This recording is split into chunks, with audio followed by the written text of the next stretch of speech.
This is the day where we have 80 jerseys that blend into one blue river. One blue river that flows constantly. The end of the river, the empty end of the sea as one. That's how we roll. Same here, Pro Sarah. Hooray for us! Hello, Coach Walsh. How are you? I'm great. How are you doing? Nice to see you, Amy. Nice to see you, and welcome to the Serra High School Football podcast. We're coming off the heels of another win, and it's very exciting around the halls here at Serra as a result of your team's talent and performance on Saturday. Before we even get started, though, we had such a wonderful poly day. I'm sure it was a lot. It was a ton of work, but it was so seamless for those of us that enjoyed it. And I just wanted to give a huge shout out to all the volunteers, from the halftime dances to the food to the coordination of the gear and merch. And I know that you're very well tied to this cultural event, so I just wanted to give you an opportunity to talk about it yourself. Yeah, well, I've heard it's been great. When I'm running around with the team and inside the locker room at halftime, but I heard it's spectacular. Sue Lataimua came back, and we have wonderful Polynesian families that are here, and alumni parents that come back. It was great to see. Sue, her boys were some of the greatest players to ever come through here. Coaching them was just fantastic. And actually Jackson's still playing at North Texas. Wow. And so just kind of it's a community-based event, and it's wonderful to have people back. And Nusi Malani came back, and the MVP, our MVP, Sure. Who's that? You know who that is? The MVP of our program, Nate Sanchez. I was going to guess that, but I was like, wait, am I missing something? I know. I just call him the MVP. He was the MVP of our team, but it was great to have him back. And this is no slight. I don't want a bunch of alumni yelling at me like, he's the greatest player. Like, he's my nickname for him is the MVP, because that's what he was during that year. But it was nice to see him. So it's always a great day, particularly when the other team doesn't rush for 400 yards on us, which St. Francis did several years ago, actually a couple years ago. So it was a nice day overall, and it was also nice to have more points than the Lancers that day. Absolutely. Well, before we even get into the game, and I can't wait to, I had a few questions just about how we're doing so far. But first, I just want to bring up your adorable father, who was our honorary captain and has never missed a game. I mean, just let's give it up for Chick for a minute here. Yeah. My dad is the number one fan of Padre football. He loves the players and he loves the coaches, and his nickname is affectionately given to him as he's the GM, the general manager of Padre football. He is the GM because he's willed and forced his East Coast, Catholic identity into the offensive coordinator of Serra, the defensive coordinator of Serra, the head coach of Serra, meaning he's not afraid to share ideas, is my point. And so we just call him the GM, and he has great ideas about what we should do, and he's the ultimate fan. So it was really fun to have him out there. And actually what was really cool is Kevin is the white hat, his name's Kevin, the head ref. It was his idea. And he's like, really? Because he comes to the games, he sees my mom and dad, and always, gives my mom a hug. And he said, it'd be really cool, because this was the first time he was ever the white hat, the head ref at one of our games. He's always on one of the sides, either on the opposing side or our side. And he goes, "Do you think your dad would like that?" I'm like, "Yeah, I think he'd love it." Love it. So that's great. Yeah, it was really cool. My dad's 81 now, and he's, he walks 18 holes of golf, and he's still just right in the mix. So it's really, we feel honored and blessed that he's with us and happy and healthy. And he's a wonderful human. I love talking with him before and after every game, because he has such a keen insight. He's so familiar with all of our players, and he has your football IQ too, in terms of remembering, past it looked like a game back, and he's very, very good at that. So it's great to have him. So I'm glad he was honored for all of his dedication to the team. Yep. So as we, like you said, we're halfway through the season, right? We're 4-0. What do you think has been a key contributor to that success? Well, we're finding ourselves, we're finding our team identity. So it's not always about football. Sometimes it's how teams come together, personalities come together, players from different backgrounds coming together. And I feel like we're becoming a team. We're not just, 70 individuals. I'm not going to say that the other number ever again. Of course. Did you get heat for that? Yeah, of course.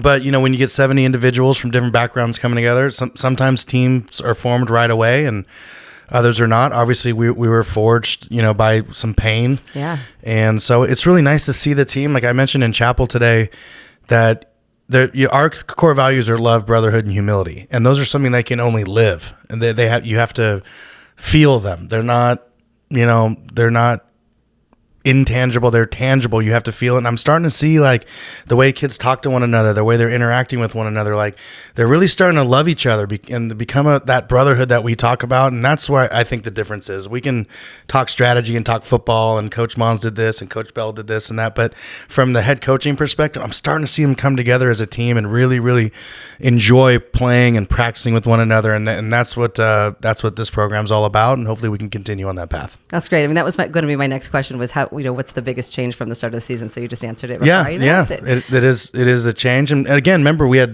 were very inexperienced, and a lot of guys hadn't played together before, and we have tough freshmen preseason. tough preseason, but it's those. Yeah, I mean, we have 6 or 7 sophomores. Can't get away from you can't get away from it. You can't get away from it. But I did a New York Times article. So there's parents that are concerned about this, and teachers I know it's been banned in certain schools. It's banned, and so just for anyone listening out there that doesn't understand what this whole 6-7 thing means, the root of it is not bad. It's just what it is. It's not bad. It's from a song, and then it just kind of became this social media outrage. Probably just to make teachers mad. I'm just kidding. Exactly. Or yes, that's right. So anyway, we've had a few sophomores up. We have freshmen up. So it's taken a while for us to come together, and that's the difference right now, I think, that you're seeing on the field. That's great. What is like for fans? Like what is like? Give us like maybe like a behind the scenes, like look at like what's something that we might not know in looking at this team because we're not in the locker room at halftime or in chapel or on the field. The energy that we have in practice has been fantastic, and we enjoy working with one another. And football's a drag. I mean, you play it 10 times, you work all year round for 10 games, and it's a drag, and it can be miserable. But behind the scenes, these guys really enjoy practicing and getting better and being with the coaches. And I'm starting to see the coaches merge with the different personalities. So, right. Behind the scenes, just like the enjoyment of how we go about doing our daily business has been great. That's great. There's, we study a lot. We use Zoom during the week to study plays, to watch film. So our coaches are doing that with our players. And let's be clear, this is after practice. After they've practice. Showered and gotten home, finished their homework. And it's 20 minutes. The guys get on the film, and we point out some of the things that they need to correct, and they're engaged in those sessions. And not a lot of programs do that. Right. And we're not going to be invasive. Like, we obviously need to get our team GPA, as our goal is 3.0, and usually we're far past that at this program. But it is part of what we do because we don't have athletic PE at Serra. I actually talking to a coach the other day, and I'm like, hey, because I'm looking for games for the future. And he goes, no way I'd ever play you guys. You guys have all the resources in the world. You got your athletic PE classes, which during the day, a lot of schools, they have a football class or a weightlifting class or something. We don't have that here at Serra. Now, ours is more nutrition based, right? Wrapped. Yeah, but that's just for sophomores. Right. Oh, that's true. So some programs, even in our own conference, in our own league, have athletic PE, which is an amazing kind of advantage. So back in the day, now you got me on this tangent. No, I'm curious. So back in the day, like what makes a great football program, and I actually did my master's thesis on this, okay? And I did it on Serra football, which was fun. But number one is administration. Your administration has to support you. You've seen it all over the country in any organization, NFL all the way down. If the administration or the owners or whatever's not behind you, you're cooked. Right. It's peace out. Okay? Then it's coaches. Like, can you attract coaches? Do you have good coaches? Like, how does that look at your staff? Then it's players, right? You can have an amazing coaches, and there's no players that they can't walk and chew gum or whatever's going on at the same time. Like, that can be a problem. Facilities. Okay. So where do you do any of these things? Do you have, back in the day, our weight room was outside. Right. We were literally outside lifting. That's Wow. not ideal. But we've improved in that. And then finally, time. Time is the resource that always dissipates. In January, you have a lot of time. This time of year, we don't have a lot of time. So the programs that do have athletic PE, they intermingles. Like De La Salle, after years and years and years, finally got athletic PE into their school schedule, and it's revolutionized them and changed them. Right. Interesting. So we're overcoming that by using technology and tools. Because if you don't ever meet, you don't ever have time to meet about your mistakes, or you watch yourself on film, then how do you expect to get any better? And there's no improvement there. There's no improvement. You can't improve. So, that's something that I'd love to see changed here at Serra at someday. I've been here for 25 years. I'm talking about it for a long time, but the way our schedule works and this and that, that's another subject altogether. But Sure. So that's where Zoom comes in, where we've used different tools and technologies to not dominate our kids' time. But if we're making mistakes in practice, there's a lot of high school programs out there that don't film practice, and I don't know how anyone can Do it off memory, right? Yeah, it's amazing to me that like those programs, and some of them are very successful, others are not, but like film the practice, at the very least watch it as a coach, take notes, and this is what we need to fix tomorrow. Right. So, but we film it, and then the kids are required to watch it so they can see themselves. And Charlie and I watch it pretty much every night. I know That's a dinner ritual for us as well. Yeah, you got to watch practice, right? When he wants to show it, and I love to see it. So. Yeah, well, there you go. So for parents out there, you sit down and say, hey, let's watch practice together. Yeah. What'd you do right? What'd you do wrong? What happened in this situation? So I there's a little insight into our program that I'm real proud of. It takes an extra effort, but if you want to be great, Sure. or be better than other people, you got to do things that others are not willing to do. Totally. And so the drones are then they're flown by the Meerkats? Yeah, Meerkats fly the drone. Once again for the Meerkats. Yep, the Meerkats. But that's such good training for them too. I mean, that's Totally. awesome, right? That's why. So when our Meerkats go off to college, like I know Mikey McGee's at Colorado right now, Yeah. doing meerkatting work for Deion Sanders. It's amazing. And it's like he knows like a college level practice program. Like, there's Meerkats assigned to different coaches. They're responsible for the equipment. They're basically the right hand man of the coaching staff. So I feel great pride when our Meerkats go off to college and the coaches call them like, what'd you guys do with these guys? They're ready to roll right now. It's And amazing. I love that. And Arizona, we got Wes and Chesnowski. I mean, Yep, Ches. Yep. They're awesome. Absolutely. Cool. Well, thank you Yeah. for all that insight. I just kind of wanted to ask a few questions first. Sure. Let's get to the game. Okay. Final score 41-28. There were 6 turnovers in the first half. Yeah. It was a little bit dicey, and we ended the first half, I think, 17-14. Yes. Which was not a huge lead. Can you just tell us about the first half? Well, the halftime, at halftime, sometimes I yell, sometimes I go more paternal, maternal, soft, like, Yeah. come here, let me put my arm around you. This was more of a let me put my arm around you type halftime. Because the way I looked at it, as chaotic as it was, we had 4 turnovers in the first half, and they had 2. And that's chaos. That is the definition of chaos, when 6 possessions on either side of the ball end in some sort of because turnovers are emotional. Right. They are emotional, and they can be absolutely devastating. Any one turnover can be a total devastation for a team. Game changer, right? Total game changer. And I'd like to point out one, okay? So I don't remember the score, but we're driving down the field. We're in really good position to kind of go ahead and take a deep breath. And, they took the ball away. Really good player, number 32, who forced, I think, 2, maybe 3 fumbles against us. The other team has something to do with it. Took the ball away from our quarterback. Ball's on the ground, okay? Number 4 from St. Francis picks the ball up and is headed to the end zone. Like, oh no. And that's where things get really, really devastating. A pick 6, a scoop and score fumble, a punt block, those type of things are very, very hard to overcome. But I will say we had 2 individuals that we have a historic effort cut up that I've been building for 25 years. So in huddle, we have just historic plays that we go back to and like, this is the heart of who we are as a football program. While one man is down, struggling and suffering, and the other team has the ball, what's the rest of the guys doing? Okay, so this is an automatic touchdown. Except Charlie, okay, puts his head down. I can almost I know him.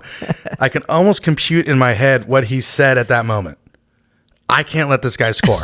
I love it. At the very least, I'm going to slow him down. So Charlie's on the wing closest to us, and the number 4 is running down the sideline. One of Kiala's 78 kids. He's running down the sideline, and Charlie just takes an angle and says, I don't know if I'm going to be able to do it, but he cuts him off. And he cuts him off and slows him down just enough. And another guy who had the same concept, Jace Cannon, was running down their sideline and came and overtook him and made the tackle. And so he was tackled about the 9-yard line. Well, 4 plays later, we stop him on the 1-yard line. That was amazing. So that's Another emotional game changer when you stop him. That's Right? true. So, like, this is auto touchdown. We're going to go up and we'll be up 14-7, whatever the score was. Instead, it's a stop on the 1 yard line and we get out of there. I don't remember if we punted or whatever. But the point of the matter is, like, that effort is what I was talking about in chapel, where it's like, okay, man down, ball down. Right. We're not going to quit. And that was really, really fantastic. Mike Langridge sent me a great text. I talked about Colleen last weekend, so here comes the one for Mike. But Mike sent me a text, and obviously his son's on the team, and this is one of the great Padre families, and says, Jace and Charlie, I don't know where they're going to end up, but that needs to be the play they put on their highlight tape, number 1, for colleges to see. Because it just says so much about who they are, what type of people they are, how they feel about their teammates, how they feel about their program. It's not like Jay soaring through the air, catching the ball and these things, but it's like, those are the type of things you can't teach, if you will, or maybe we can. Maybe that's the brotherhood type concept. So I was very, very proud of that. Another moment I was very proud of was Jaden Aparicio's touchdown. Gosh, that was amazing. And another moment where everything flipped, right? 100%. I mean, it was the motivation, the eagerness to win came through. You're so right. And they just went up in the game. They were up. And now we're behind for the first time in the game. Mm-hmm. And this is all the first half still. It's just chaos, I believe. I don't remember. I thought that was, I think that was third quarter. Okay. And that's, I was going to stop you real quick because I wanted to talk about, like, is there a strategy, honestly, and this is like just a non-football player asking this question.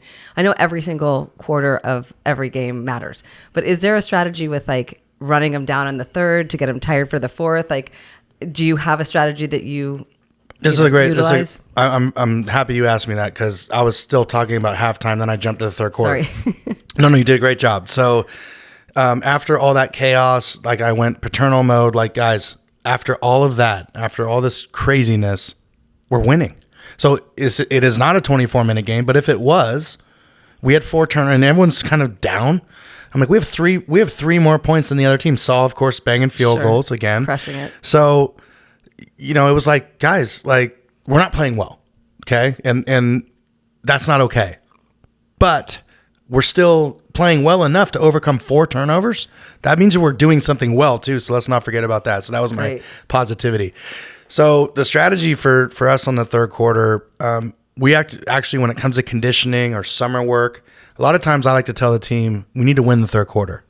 So the mindset is, if we can win the third, then we use momentum, strategy, crowd noise, and everything to that motivation is going to naturally be there in the fourth quarter. Sure. And if it's not, we should lose anyway. Right. So good point. My emphasis has always been win the third, just attack the third.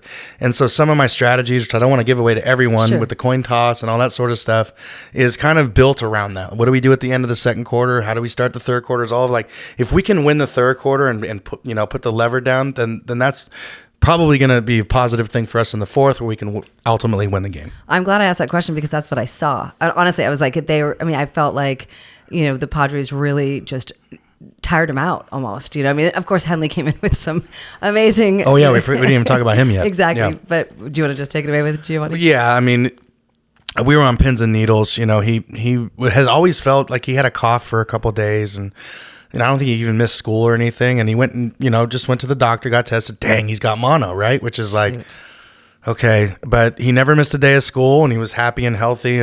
But he had that enlarged spleen, and it wasn't over the top. And the only way to play is if the spleen goes down, and those things can stay enlarged for a long time. Scary, yeah. A long time, and it's not a problem unless you get hit, right? So contact sports are out. So then, when Monica Coleman, I was just like, hey, how's it going? What's the doctor? What's the plan? Because I'm freaking out because Forrest's pretty good at football.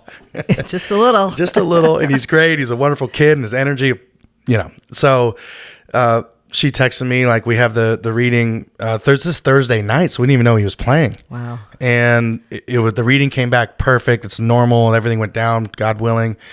And I'm like, yes, number 4 gets to play. And with all that said, I don't know if we win that game without him. Yeah, to be honest with you, I don't know. Although when he didn't play in that game, what was it? Was it last week?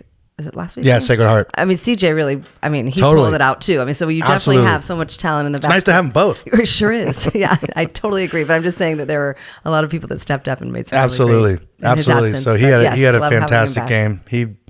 was the closer. We ran a sweep around the edge, and he went 60 yards, and that kind of closed the game out. And he was making plays all over the field on offense and defense. He's a difference maker in our league, and I think he's one of the best players in Northern California. He's fantastic. He's amazing, yeah, and just all around great kid. Well, good. I'm so glad to hear that the team is just doing so well and gelling so well and growing so much. 7 o'clock, Foothill College. We're gonna try to beat the Archbishop Mitty. So tell me about that team. I've heard that they've got some talent. They do. Well. Yeah, it's a scary game for us. I've been extremely concerned about this game. Since the minute the St. Francis game ended, I was like, oh no. Because we're on the road. It's a short week. This is the first time we've ever had a short week like this. So playing a Saturday game to a Friday, it cuts out preparation, film time, meeting time, or you got to extend a day to make it longer. It can. I always think it's kind of an advantage. We've been on the other side of that several times, but so I'm nervous. I'm worried. I've told the team from day one, my Monday meeting was, I'm concerned about this game. You guys I trust you guys, but this is going to be hard. It's going to be a hard game. Their quarterback and number four could be one of the best running backs in our league. He's going to be up. I know Coach Sullivan will put him up for running back of the year or player of the year. He's having a fantastic year. He's tough to bring down. One of the better backs we've faced all year. They have a really good plan on both sides of the ball. They played St. Francis to arguably could have won or should have won the game. And obviously St. Francis had a game-winning drive to win the game, but they went up late in the game. Close, yeah. They have a lot of character. They believe in each other. You can see it on the film. They play hard. They're certainly not going to be like, oh no, Sarah's coming to town. Let's get on the bus and leave. It's going to be a hard game for us. And it's an emotional challenge for us with Bellarmine coming next week, and we're getting towards the end, and then Reardon the next week. And, we just played St. Francis, and it's, these are the type of games where, motivation can be challenging, but the problem is that's not going to be challenging for Mitty. There is no challenge for Mitty to get up for the Serra game at home. Right. That they're going to be that. I know Coach Sullivan, and I know that they believe they can win. And if we continue to turn the ball over and we do things that are uncharacteristic of our program, then we're going to be in dogfight again. And that's a testament to this league and the respect we have for our opponents. And, hopefully we can focus on ourselves and maintain our standard and be the best we can be tomorrow night. If not, it can go either way tomorrow. Right. Well, and I know, I don't know what it's called, but it's kind of like a sneaker game in a way, because everybody had their eyes for the beginning of the season on St. Francis and Reardon, right? It's like you got to really pay attention to every team you play, right? Like you said. Totally. And there's a lot of natural rivalries with St. Francis and Reardon. We have a trophy game for Reardon. St. Francis, it seems like they actually live, people live together, they know each other. Right. Obviously, St. Ignatius has been kind of a rivalry game for us recently, and we have the jungle game, and people from the peninsula go to SI. And I would say, historically speaking, at this school, when I got here, the rivalry was Bellarmine. We have a prune rally for it. Yeah. We have a seance to, root the spirits out so we can hopefully beat Bellarmine. There's next week. There's a whole thing there. That's been a tradition long before I ever stepped foot on this campus. And then you got Mitty, and there's no kind of natural rivalry. There may be in basketball, but because of Tim Kennedy's down there, who's wonderful, and his brother, they run a great program down there. They have a fantastic girls program that's nationally renowned, and blah blah blah. But so this game worries me. I'm concerned. I'm open about it. I'm honest about it with the team. I'm honest with myself. So hopefully we can, in situations like that, what do we do? And to me, it's okay, what are our goals? Right? How are we going to grade? It's noise. So, we have certain goals we talk about on the show all the time. We grade ourselves. We just have a certain standard that we'd like to uphold, and hopefully we can take a deep breath and eliminate the noise and concentrate on just being the best we can be. And at the end of the day, if we can do that and the other team has more points, then we tip the hat and we move on. Great. Yeah. Well, I'm looking forward to it. It should be a great game. I know that that everyone's excited about it. So it's 7 o'clock at Foothill College. Tickets through GoFan, and go Padres. Well, thank you. Thank you.